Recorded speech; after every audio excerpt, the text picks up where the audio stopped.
Pra, guri i provës dhe guri i themelit për Partinë Shpresa Demokrate është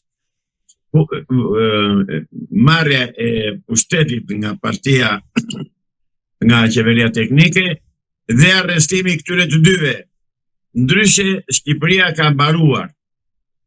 Si duhet të përgjigje vetë shqiptarët në këtë rast, duke u referuar edhe kësaj lëvizje të fundit të Pilinçit, dhe cili duhet jetë reagimi i tyre, duke qenë se pati edhe një bojkotim deri diku të zgjedhjeve, sidomos të shtresës gri në 11 maj. Shiko, zgjedhjet e 11 majit nuk janë zgjedhje, nuk ishin zgjedhje dhe ato nuk janë njohur dhe nuk e njeh kurkush. Dhe aktualisht Edi Rama është i paligjshëm në pushtet. Është i paligjshëm, pa mandat. Ndërsa përsa e përket atij kriminalit tjetër dhe hajdutit Sali Berisha, ai ka mbrojtje nga jashtë, nuk s'kam që i them tjetër, nuk di nga nuk e di kush e mbron tjetër.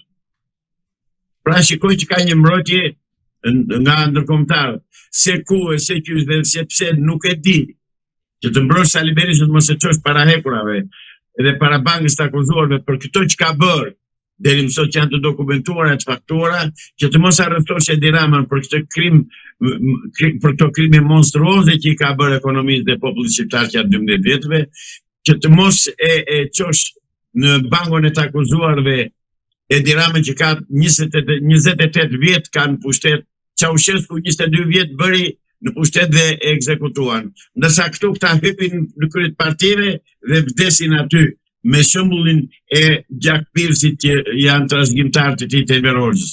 Pra, kjo praktik politike në Shqipëri duhet të zhduket njëherë për gjithmonë. Dhe kjo nuk zhduket me lutje, as me protesta paqësore.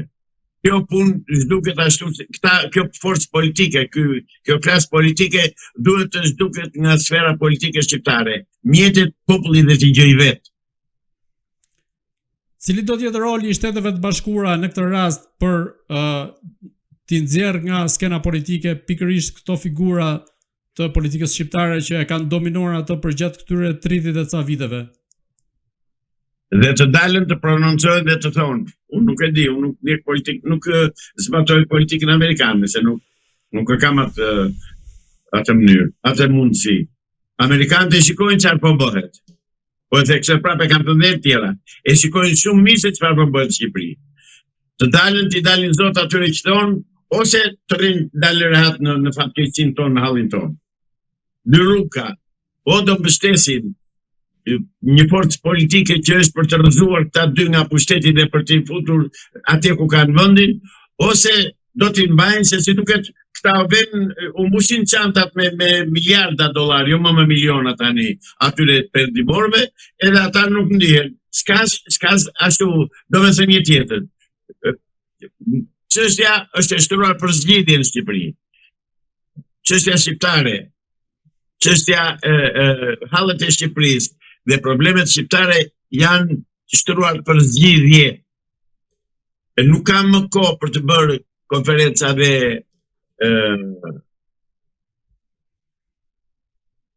kongrese.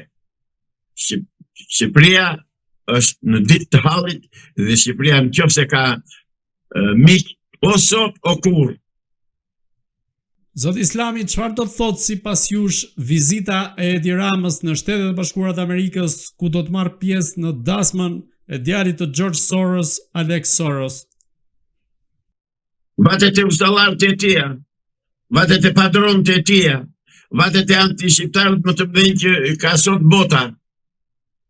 S'ka asnjë gjë të re s'ka aty, vizitë private është.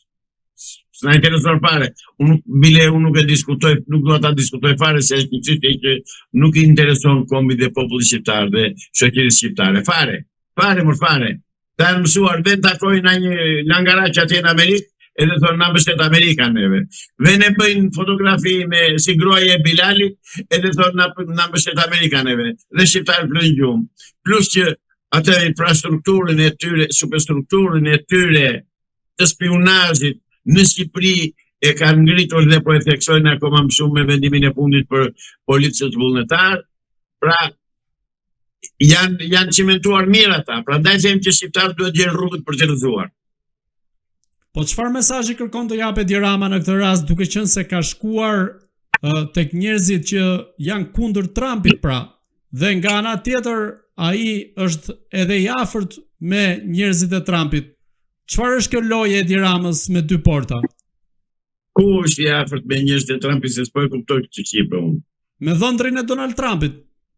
O zotri, ma keni thënë dhe njërë tjetër këtë, po nuk u vjetë turp njëra, më falë që të drejtojmë kështu, dhe nuk do të ndërpresësh këtë. Që do me thëmë kjo që pas kanë miqësi me dhëndërin e Trumpit edhe pasaj? Qa është dhëndëri Trumpit? është senator, është kongresmen, është ministër, çfarë është?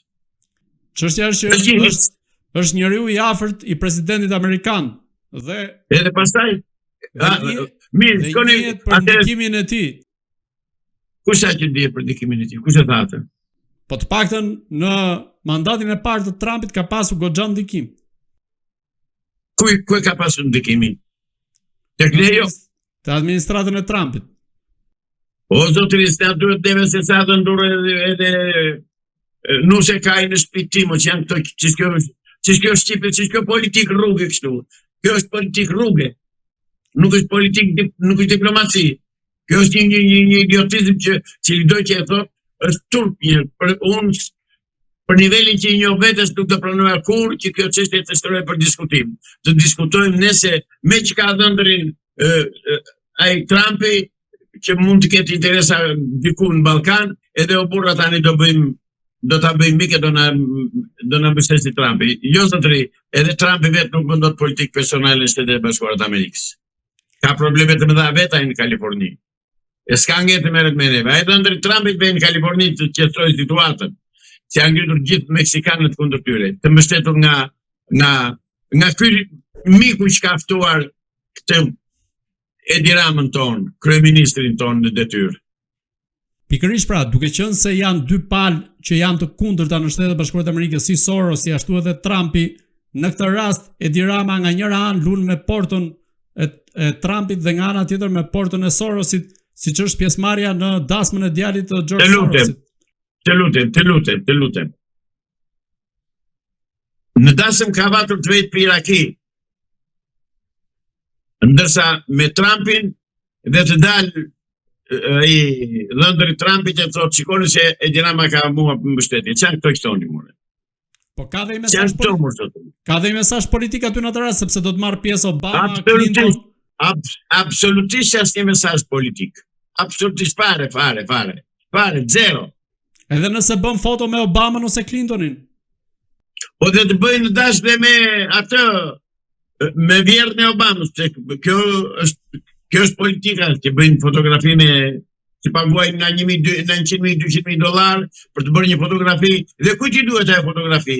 Ai le ta marrë në fototekën e tij personale, po mua si shteta shqiptar, si qytetar shqiptar, atë fotografi e marrë dhe shkoj e përdor për letër higjienike.